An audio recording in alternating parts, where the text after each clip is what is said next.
Bismillahirrahmanirrahim.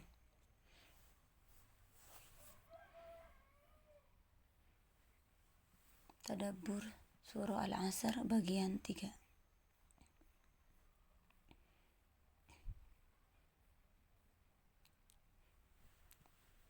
Ayat ketiga dari Surah Al-Asr, illal ladzina amanu wa 'amilus solihati wa tawassaw bil haqqi wa tawassaw bis sabr. Kata illa membentuk pengecualian, dan pengecualian itu mengandung pesan yang sangat penting. Keselamatan bukan kondisi asal manusia. Ia adalah sesuatu yang harus diusahakan. Ia bukan warisan, bukan keberuntungan, bukan nasib baik. Ia adalah pilihan yang dilakukan berulang-ulang setiap hari. 4 sifat disebutkan. Keempatnya dihubungkan dengan huruf waw, dan yang menunjukkan bahwa semuanya harus hadir bersama-sama. Tidak cukup salah satunya, tidak cukup sebagian. Ini satu paket. Dan bagi seorang yang menjalani jalan tazkiyatun nafs, keempat sifat ini bukanlah daftar kewajiban. Mereka adalah peta perjalanan jiwa. Kita akan bahas pilar pertama, yaitu iman. Cahaya yang menerangi perjalanan. Syarat pertama yang disebutkan bukan menjadi alim atau banyak yang beribadah, melainkan amanu. Illal ladzina amanu, yaitu artinya mereka yang beriman. Kata ini berasal dari akar yang juga melahirkan kata aman.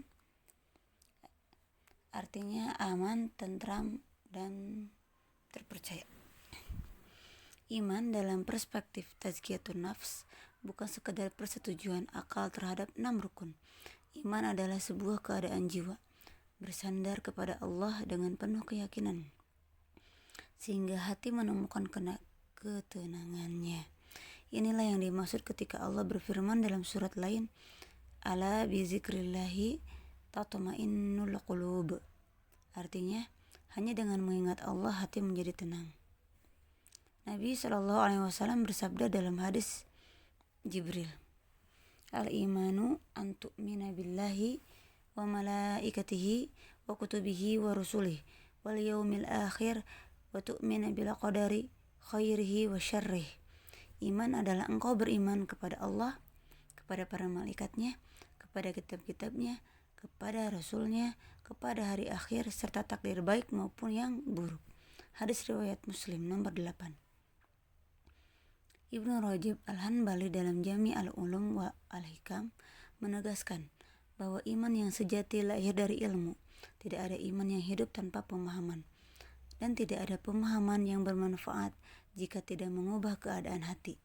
Karena itu, pilar pertama ini bukan statis. Iman adalah sesuatu yang tumbuh atau layu, tergantung bagaimana ia dipupuk setiap hari.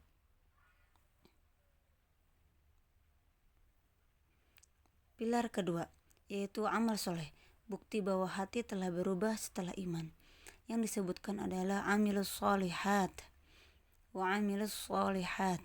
Kata amal dalam bahasa Arab menunjukkan pekerjaan yang dilakukan dengan sadar, berkelanjutan, dan bertujuan, bukan sekadar tindakan yang datang dan pergi.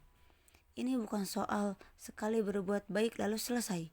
Ini soal ritme hidup yang terus-menerus diarahkan kepada kebaikan. Ibnu Qayyim Al-Jauziyah dalam kitab Madarijus Salikin menulis dengan indah, kamalul insani bila ilmin nafi'i. Kesempurnaan manusia terletak pada ilmu yang bermanfaat. Wala amal salihi, amal salih, wa ta'alimin nasi was-sabri ala adahum.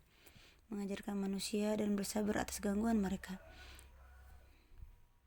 Dan amal salih tidak selalu harus besar. Kadang ia hanya sebuah pintu yang ditahan agar orang lain mudah lewat, sebuah senyum yang datang di saat yang tepat, sebuah doa yang tidak diketahui siapapun, atau pekerjaan yang diselesaikan dengan jujur ketika tidak ada manusia yang melihat. Hanya Allah yang menyaksikan itu. Dalam perspektif tazkiyatun nafs, inilah justru yang paling bermakna.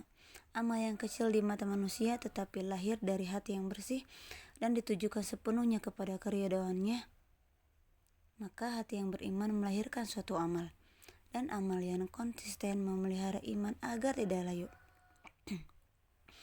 Nabi SAW bersabda, Innallaha la yanzuru ila suwarikum wa amwalikum walakin yanzuru ila qulubikum wa a'malikum. Allah tidak melihat rupa dan harta kalian, tetapi melihat hati dan amal kalian. Hadis riwayat Muslim. Barakallahu fiik. Insyaallah dilanjutkan kembali.